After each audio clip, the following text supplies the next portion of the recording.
ang nag-deliver papunta sa bahay nila Pangulong Bongbong Marcos at Speaker Martin Romualdez sa North Forbes Park, South Forbes Park hanggang sa Malacanang. Yung mga deliveries po ay merong record ang aking mga tao.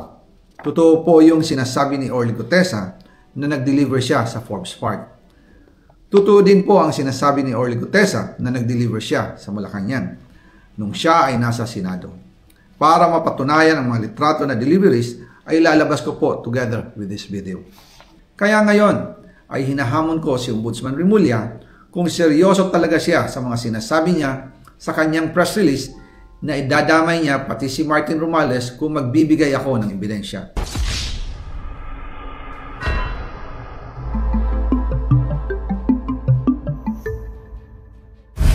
Again, I informed the Speaker and asked clearance about the instructions ng Pangulo. At ang sabi niya, wala tayong magagawa.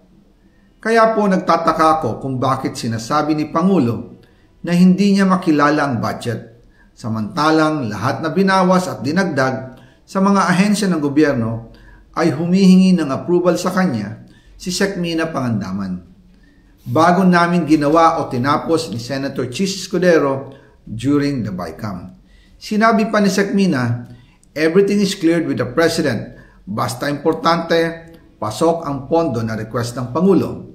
The following day, sinabi ni Sec Mina, approve na si Presidente BBM sa lahat na binawasan na ahensya.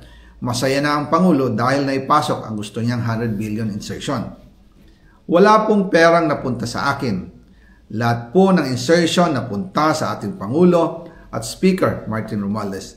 Ako lang at ang aking mga tao, sila Paul Estrada, Mark Tiksay, at ang aking mga security ang nag-deliver papunta sa bahay nila Pangulong Bongbong Marcos at Speaker Martin Romualdez sa North Forbes Park, South Forbes Park hanggang sa Malacanang. Yung mga deliveries po ay merong record ang aking mga tao. Totoo po yung sinasabi ni Orly Gutesa na nag-deliver siya sa Forbes Park. Totoo din po ang sinasabi ni Orly Gutesa na nag-deliver siya sa Malacanang nung siya ay nasa Senado.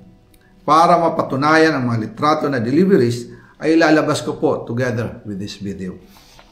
After po ng approval ng budget sa General Appropriations Act of 2025, nagtanong po ako sa DPWH kung magkano ang kailangan na ibigay sa Office of the President o ang SOP na bigayan.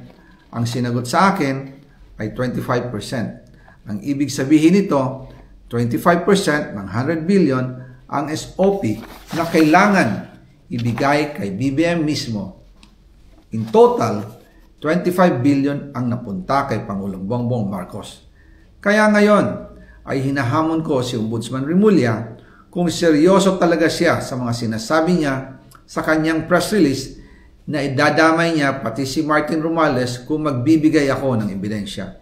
Patunayan niya ngayon ang pronouncement niya.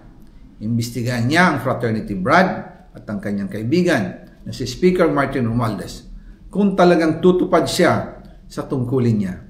Imbestigahan din niya si President Bongbong Marcos. Sabi nga ni BBM nung SONA, let's do it right at mahiya naman kayo, hindi po ba? Nananawagan din po ako sa Senado na imbestigahan ang 100 billion insertion ni Presidente. Alam ko po na hindi gagawin ni Ombudsman Remulla ang hamon ko. Pero magaling ang Senado sa investigasyon at ako ay naniniwala na dahil sa kanila lalabas ang katotohanan.